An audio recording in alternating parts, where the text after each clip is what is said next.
meus amigos, muito bom dia, boa tarde ou boa noite. Eu não sei o momento que vocês estão aí nos assistindo.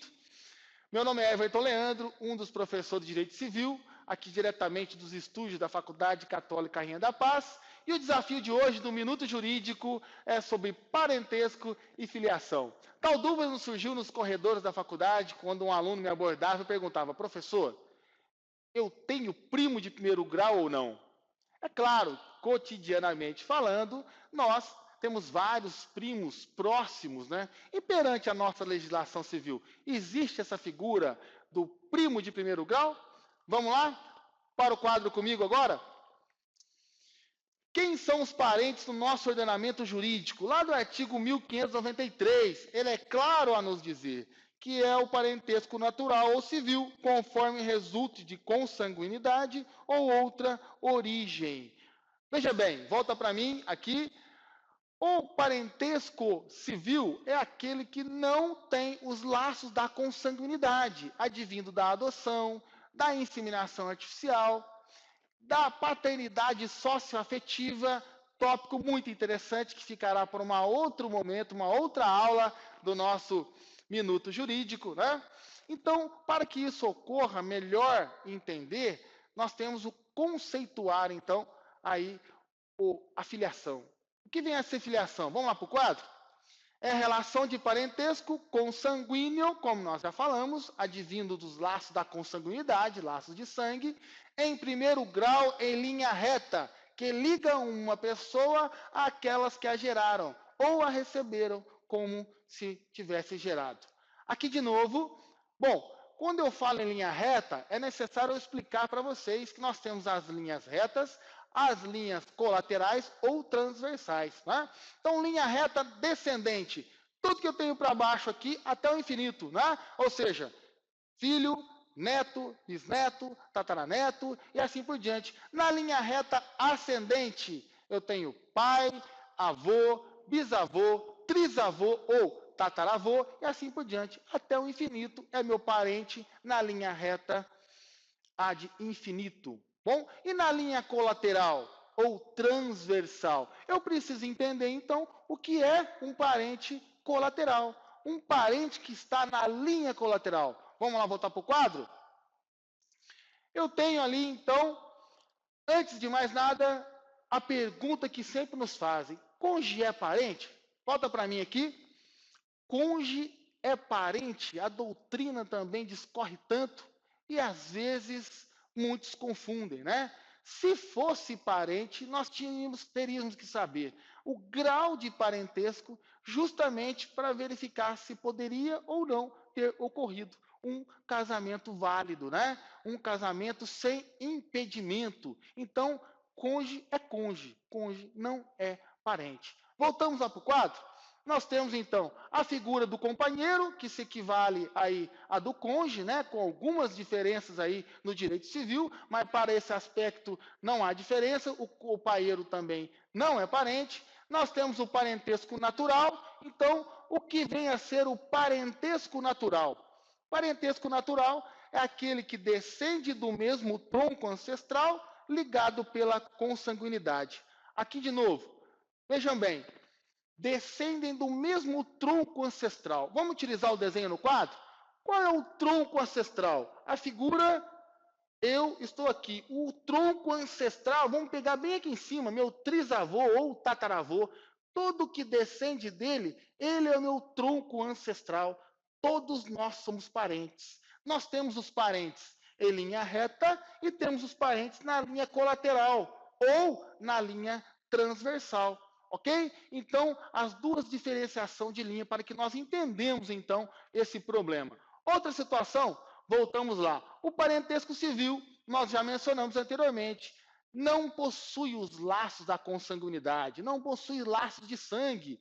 E como assim, professor? Existe um parente que não faz parte do meu sangue, não tem o mesmo sangue. Ora, a adoção. Né? As pessoas recebem ele no seio familiar como se tivessem gerado. Né?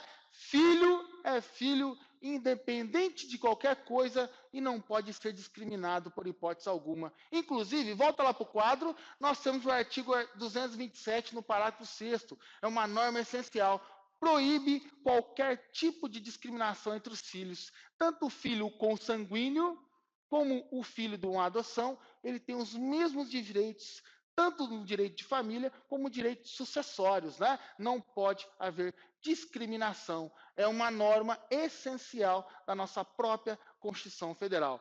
Bom, em síntese, e o nosso parentesco colateral? O que vem a ser, então, o parentesco colateral? Nós já vimos que o parentesco natural descendem do mesmo tronco ancestral, né, com os laços da consanguinidade. E o parentesco na colateral? Vamos lá para o quadro, grifem ali para mim, artigo 1592, são os parentes em linha colateral ou transversal até o 4º grau, as pessoas provenientes de um só tronco, sem descenderem uma da outra. Aqui de novo para mim, ora, se o parente natural descende do mesmo tronco ancestral, né, descendente um do outro, na colateral, descendem do mesmo tronco ancestral, sem descender um do outro. Vejam bem, o meu pai, eu vim do meu pai, ele é o meu tronco ancestral. O meu avô é o tronco ancestral do meu pai, e assim por diante. Agora, o meu tio já não é do tronco ancestral do meu pai, por isso que ele está na linha colateral, na linha transversal. Os dois, ambos, descenderam do meu avô. Tanto o meu pai quanto o meu tio descenderam do meu avô, sem descender um do outro. No parentesco natural, um descende um do outro pela consanguinidade. No parentesco na colateral, vem do mesmo tronco ancestral, mas sem descender um do outro. O meu tio não descendeu do meu pai, descendeu do meu avô. A linha já está transversal na colateral. Ok? Então nós temos lá, voltamos para a nossa pergunta essencial. E o meu primo? Existe um primo de 1º grau? Qual é o grau de parentesco entre eu e o meu primo? Ou eu e minha prima? Eu, o meu tio? Vejam bem, eu preciso contar. Nós temos aquela figura, entendeu ou quer que eu desenhe? Mesmo que você tenha entendido, me permita desenhar para nós entendermos melhor isso que a legislação civil nos coloca sobre grau de parentesco.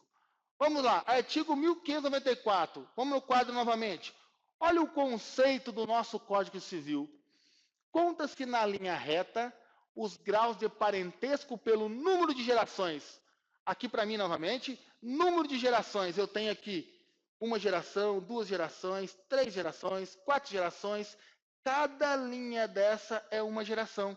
A geração do meu pai, a geração do meu avô, a geração do meu bisavô. Voltamos lá para o quadro? E na linha colateral, também pelo número delas, subindo de um dos parentes até o ascendente comum e descendo até encontrar outro parente.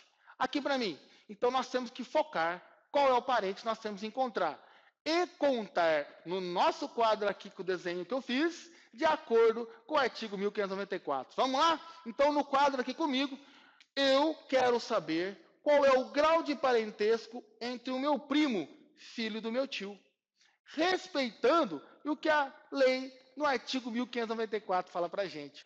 Olha lá, voltamos para o quadro, vamos lá, grifa, destaca, só a segunda parte aqui, subindo de um dos parentes até o ascendente comum e descendo até encontrar o outro parente. Aqui para mim de novo, vamos lá? Então, eu vou descobrir o grau de parentesco até o meu primo. Então, eu tenho, o que o artigo fala, 1594, subindo de um dos parentes até o ascendente comum. Então, eu para o meu pai, 1 grau. Eu já posso ir para o meu tio? Não, por que eu não posso? Atenção no artigo. Repito, volto lá para o quadro novamente. Subindo de um dos parentes até o ascendente comum. Aqui de novo, para mim, até o ascendente comum. Qual é o ascendente em comum entre o meu pai e o meu tio? É o meu avô. Então eu não posso contar do meu pai para o meu tio. Eu tenho que respeitar o que a lei civil me fala. eu tenho que ir lá no ascendente comum. Eu, para o meu pai, 1 grau. Para o ascendente comum, que é meu avô, 2 graus. Olha lá no artigo, descendo até encontrar o outro parente. Qual parente que eu estou tentando encontrar? O meu primo. Então eu desço até o meu tio, 3º grau. Do meu tio para o meu primo, 4º grau. Logo, com essa desmistificação que nós levamos para vocês agora, nós verificamos que o meu primo é um parente na linha colateral, vejam que não está na linha reta, na linha colateral de 4º grau. Primo, então, é parente na linha colateral de 4º grau. Juridicamente, não existe a figura do primo de 1º grau. 1º grau, então, só entre o ascendente. Eu e meu pai já é 1 grau. Digamos o seguinte, então, qual é o grau de parentesco entre eu e o meu irmão? Tá? Puxamos aqui o meu irmão, mais um quadro, né? Aqui estaria meu irmão. Como eu contaria o grau de parentesco até meu irmão? Eu tenho que olhar no artigo 1594 e ir até o ascendente comum. Entre eu e o meu irmão, qual é o ascendente comum? O meu pai. Até meu pai, 1 grau. Desço até encontrar o outro parente. Vou lá no meu irmão. 1 grau, 2 graus. Irmão é parente na linha colateral de 2º grau. Veja bem que não nos permite existir, então, o parentesco colateral de 1º grau, porque eu sempre tenho que ir no ascendente comum antes de descer até encontrar o parente que eu estou querendo descobrir. É isso aí? Entendeu? Ficou claro? E assim por diante. Qual é o grau de parentesco entre eu e o meu avô? Eu vou lá.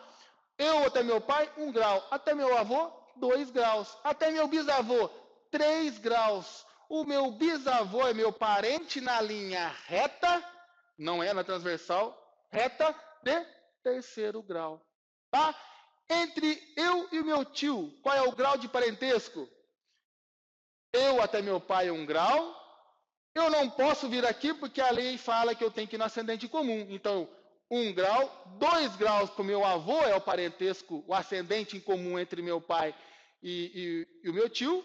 Eu desço até ele, até meu tio, 3 graus. Logo, entre tio e sobrinho, existe um parentesco na linha transversal ou colateral de 3º grau. Ficou claro? Professor, para que eu tenho que saber tudo isso? É claro que eu ia mostrar para vocês, não ia deixar vocês nessa curiosidade, né? Imaginamos o seguinte, estaremos numa roda de amigos, alguém fala que receberia a visita de um primo de 1º grau. Você logo ia corrigir e falar, o professor Everton ensinou que não existe. É claro que você iria passar por um tremendo chato, né? E não um estudioso do direito. Então, nós temos que entender a aplicabilidade desse aprendizado no nosso mundo civil, ok? Vamos lá para o quadro novamente? Qual a importância prática? Qual o efeito que o parentesco pode gerar? Aqui de novo, imaginamos o seguinte, o juiz, para julgar uma causa, ele pode julgar a causa de todo mundo? As questões da suspeição e impedimento, eu tenho que verificar se ele pode ou não julgar aquele aspecto. Lá no artigo, volta para o quadro, artigo 134 do Código de Processo Civil fala que o parentesco, né, que o juiz pode julgar é limitado. A lei limita o julgamento dele a certos parentes, né? É proibido ele exercer algumas funções, inclusive julgar onde as ações onde o seu cônjuge ou qualquer parente consanguíneo afim na linha reta ou na linha colateral até o 2º grau. Por isso, é importante que eu saiba contar o grau de parentesco até para eu alegar uma suspeição de juiz. Vamos ver outro detalhe? Impede a citação nos termos do artigo 217. Imaginamos o seguinte, o oficial de justiça chega lá, você está num velório, ele quer fazer a citação. Com os benefícios do artigo 172, né, que não precisa respeitar o horário, qualquer momento ele pode fazer a citação. Só que, se você souber contar o grau de parentesco e for parente até o 2º grau na linha colateral do de cujos, ele não pode citar você, salvo algumas exceções. Então, para que isso ocorra, você precisa saber a contagem de parentesco. Outra situação, direito eleitoral, ano eleitoral, estamos aí, né? As questões do nepotismo, quem que pode ser eleito, quem não pode. Tem situações de inelegibilidade nos termos do artigo 14 da Constituição Federal. Os parentes próximos, cônjuge também, não pode ser eleito por a questão. E como que eu vou saber disso? Eu tenho que saber contar o grau de parentesco. Outra situação, impedimento para o casamento. É muito comum nós ouvirmos dizer, fulano de tal casou com sua prima, casou com seu primo, né? Existe impedimento nisso? Há a possibilidade de ocorrer um casamento válido entre parentes? O que o artigo 1521 fala para nós? Entre ascendente e descendente, não podem ocorrer o casamento. Né? Então, na linha reta entre ascendente e descendente, você não pode nunca casar com a sua bisavó ou com a sua avó, né? Porque a lei assim proíbe. E muito menos o avô casar com a neta, assim por diante, na linha reta descendente. E na linha colateral, será que existe impedimento? E se existe impedimento, qual é o impedimento causado pela lei civil em relação aos casamentos? Vejamos aqui. Eu poderia casar com meu irmão? Jamais. O artigo 1521 também proíbe. Eu poderia casar com uma prima, sendo que a prima, nós já vimos aqui, é parentesco na linha colateral de 4º grau. O que o artigo 1521, inciso 4º, nos fala? Vamos lá? Grifa para mim ali, artigo 1521, parágrafo 4º. Olha lá. Não podem se casar os irmãos unilaterais ou bilaterais e demais colaterais até o 3º grau, inclusive. Volta aqui. Até o 3º grau, inclusive, professor. Ora, o senhor acabou de explicar para a gente que o parentesco na linha colateral, há a proibição de casamento até o 3º grau. Assim é o Código Civil nos fala no artigo 1521. Logo, eu tendo uma prima, parente na linha colateral de 4º grau, não há impedimento de casamento. O impedimento que há de casamento, então, é em relação a tia, sobrinho e tia, o nosso Código Civil, no artigo 1521, parágrafo 4º, inciso 4º, não pode se casar, tá? Se isso ocorrer, gera nulidade do casamento, né? Esse casamento não gera efeito nenhum, efeito algum, e ele é nulo. Portanto, eu posso me casar com um primo, como o pessoal fala aí, de 1º grau, que juridicamente falando, ele é um primo na linha colateral de 4º grau. Não existe, então, primo de 1º grau, juridicamente falando. É isso. Espero que vocês tenham gostado. Esclarecemos as dúvidas. Fiquem com Deus e até a próxima. Obrigado.